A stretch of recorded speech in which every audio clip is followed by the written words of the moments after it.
The prophecy surrounding the sacrifice of a red cow and its connection to the appearance of the Dajjal, also known as the Antichrist or false Messiah, is a topic deeply rooted in Islamic eschatology.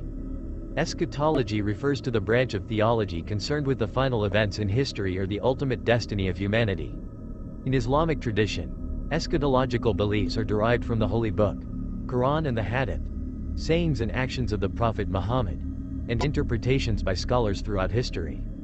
The sacrifice of a red cow holds significance in certain religious traditions, particularly within Jewish beliefs. According to Jewish tradition, there is a requirement to find a perfect red heifer, a female cow, that meets specific criteria outlined in the Book of Numbers. The red heifer must be completely red, without any white or black hairs. It should be spotless and never used for work. This red heifer is considered ritually pure and is used in a specific purification ritual. The red heifer is associated with the rebuilding of the Jewish temple in Jerusalem. The ruins of the first and second temples are believed to lie beneath the Al-Aqsa Mosque known as Temple Mount by Jews. The Temple Institute in Jerusalem aims to recreate the temple destroyed by the Romans nearly 2 millennia ago. If a perfect red heifer is found, it is believed that it can be used as part of a ritual to bring about a biblical prophecy of a new Jewish temple on the site of the Al-Aqsa Mosque.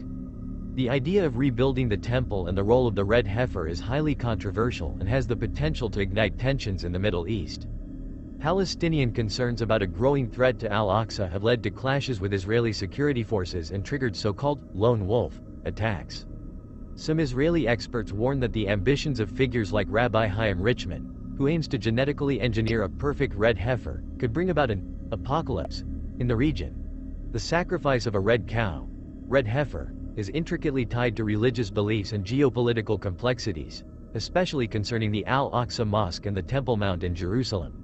It remains a topic of debate and tension in the region. The specific prophecy linking the sacrifice of a red cow to the arrival of the Dajjal is found in various hadith narrations, which are attributed to the Prophet Muhammad.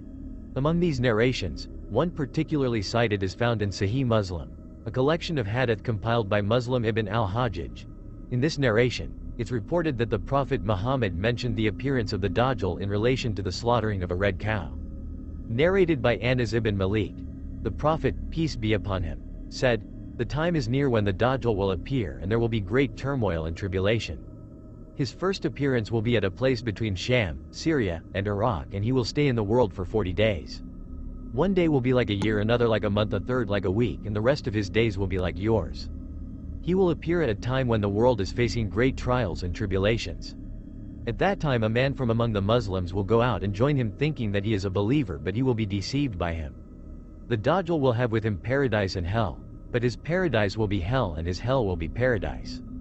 Whoever enters his hell, let him seek refuge with Allah and recite the opening verses of Surah Al-Kahf, and it will become cool and peaceful for him, as the fire was cool and peaceful for Abraham. The Dajjal will then ask the people, 'If I bring your dead relatives back to life, will you believe in me?' They will say, 'Yes.' He will then call a young man and kill him, then cut him in 2 halves and walk between the pieces. He will then call him, and the young man will come running, with his face shining. The people will say, 'Can anyone do this except the Lord?' The Dajjal will then pass by a desert and say, 'Bring forth your treasures.' The treasures will follow him like a swarm of bees.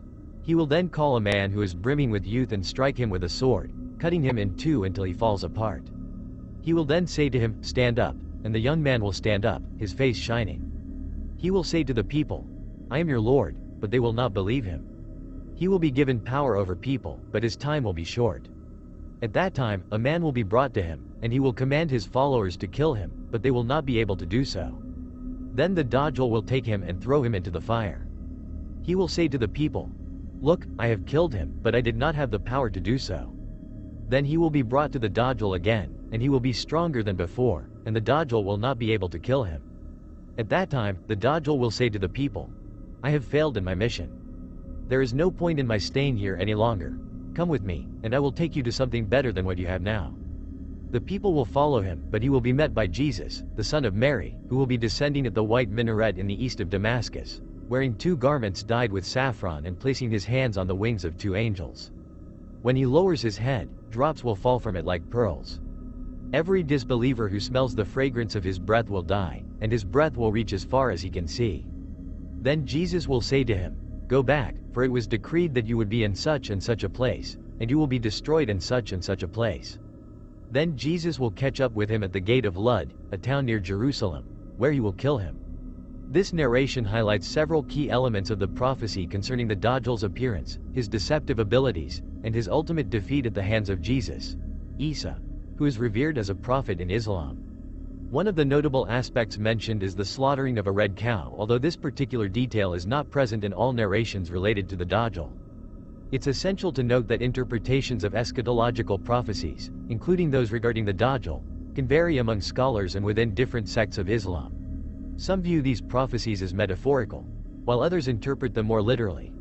Additionally, the significance of the red cow in this prophecy is subject to interpretation and debate. In Jewish tradition, there is also a concept of the red heifer, which holds significance in purification rituals outlined in the Torah. The red heifer is a rare and unique sacrifice used in the process of purification from impurity caused by contact with a dead body. While there are similarities in the color and sacrificial nature of the red cow in Jewish and Islamic traditions, the contexts and interpretations differ.